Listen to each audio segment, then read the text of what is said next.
खबर बलिया के सपा जिला कार्यालय से, जहां पुलिस की अवैध वसूली कांड का मामला सामने आने के बाद अब सियासी सरगर्मियां भी तेज हो गई हैं। बलिया में ट्रकों से पुलिस की अवैध वसूली का भंडाफोड़ होने के बाद अब सपा विधायक संग्राम सिंह यादव ने बीजेपी सरकार को निशाने पर लिया है। उन्होंने इस मामले के उजागर होने के बाद बीजेपी सरकार पर जमकर निशाना साधा है। उन्होंने कहा कि पूरे प्रदेश में भ्रष्टाचार चरम पर है। उन्होंने कहा कि विपक्ष के नेता ही नहीं, बीजेपी सरकार के मंत्री ही यूपी में भ्रष्टाचार की शिकायत कर रहे हैं। उन्होंने कहा कि प्रदेश में प्रशासनिक व्यवस्था पूरी तरह फेल है और अफसर कर्मचारी बेलगाम होकर जनता का शोषण कर रहे हैं। और आगे क्या कुछ कहा, आपको सुनाते हैं।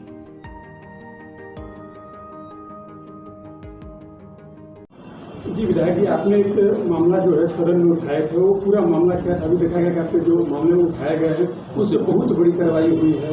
क्या कहेंगे इस कार्रवाई को लेकर आप? सदन में मैंने 5 महीना पहले पिछले सदन में इस मामले को उठाया था। अगला सदन अब आने वाला 29 तारीख को।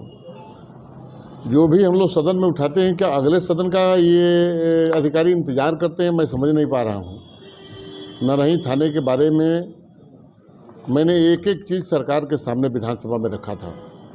विपक्ष की पूरी भूमिका समाजवादी पार्टी निभाती है और ईमानदारी से निभाती है। उसको अगर सरकार अपने संज्ञान में लेती तो जैसा कि एडीजी साहब ने परसों छापा डालने के बाद कहा कि हमारी पुलिस 1000 ट्रकें पास होती थी बालू की, सिर्फ बालू का, और 500 रुपया पर ट्रक से बालू का पैसा लेती थी पुलिस। 5 लाख रुपया पर डे, 1.5 करोड़ रुपया सालाना। ये 1.5 करोड़ रुपया पर महीने का, केवल जब से मैंने विधानसभा में सवाल उठाया उसके बाद से ये पैसा कहाँ जा रहा था? केवल बालू का। अभी मैंने उठाया था कि शराब की तस्करी यहाँ से होती है, जानवरों की तस्करी होती है। केवल बालू का छापा मार के इतनी बड़ी कार्रवाई अगर की गई है तो सोचिए। और एक थाना, ये तो नमूना है थाने का।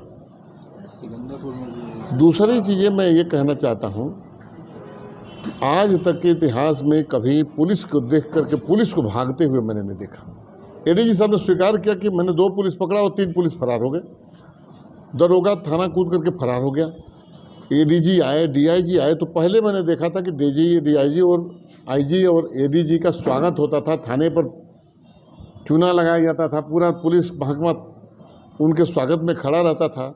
पहली बार हुआ है कि चोर की तरफ पुलिस भाग रही है। अभी आपने कहा कि ये तो अपना नमूना था, कुछ और भी थाने हैं, तो और कौन कौन से थाने और बॉर्डर के जितने थाने हैं आपसे बता रहा हूँ, बलिया जनपद के, कितना पैसा जनता का वसूला। ये जनता का पैसा है जो पुलिस ने वसूलने का काम किया है। और उच्च अधिकारियों से, सदन से आने के बाद उच्च अधिकारियों से भी मैंने बात किया कि इन्होंने भेजा, हमारे बयान देने के बाद विधानसभा में इन्होंने कुछ अधिकारियों को भेजा और अधिकारियों ने लिपापोती की, अपने लोगों को खड़ा करके बयान ले लिया और बयान लेकर के इसको ख़त्म कर दिया। मैंने स्वयं कप्तान से कहा था बैठ करके, कप्तान साहब लूट हो रही है पूरा नरही थाने में, और सदन में मैंने मामला उठाया है, इसको आप संज्ञान में ठीक से ले नहीं रहे हैं। उन्होंने कहा मैं दिखवाता हूँ करते करते क्या 1.5 करोड़ रुपया ये सवाल में खत्म। 1.5 करोड़ रुपया केवल दरोगा अकेले ले रहा था। न सीओ को पता था, न एडिशन को पता था, न एसपी को पता था। किसी उच्च अधिकारी को कोई बात पता नहीं थी।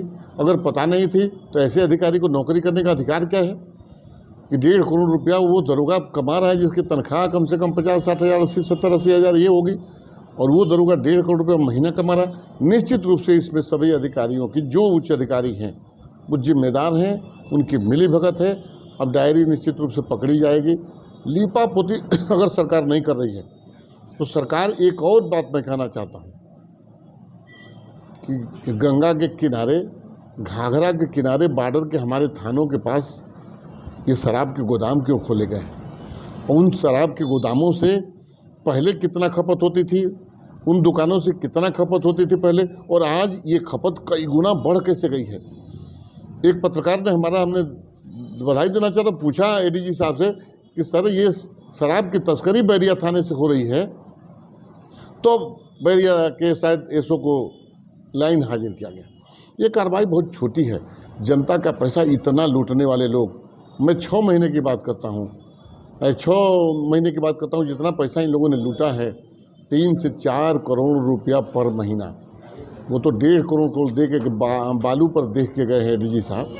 शराब और जानवर का तो उनको पता नहीं, बालू के खनन का पता नहीं, फर्जी बालू खनन, सारी सड़कें हमारी तोड़ दी जा रही हैं। न रही थाने की स्थिति ये थी, मैंने कहा था कप्तान से कि दूल्हा अगर चलता था शाम को तो सवेरे शादी में अपने 5 बजे पहुंच पाता था। कोई ट्रेन पकड़ने चलता था, शाम को जाना पड़ता था, सवेरे अगर ट्रेन होती थी। कई लोग मर गए उस जाम में फंस करके, और अब जाके कार्रवाई हुई। ये छोटी सी कार्रवाई है। क्या लगता है ये इस तरह का खेल ये कब से हो रहा था? ये खेल लगातार चल रहा है जब से ये सरकार है। मैं तो विधानसभा में जब लोगों ने चुना तो मैंने इस सवाल को उठाने का काम किया, वरना उठाने के लिए मना ही थी, लोग मना करने वाले लोग थे, इस तरह के सवाल न उठाए जाएं।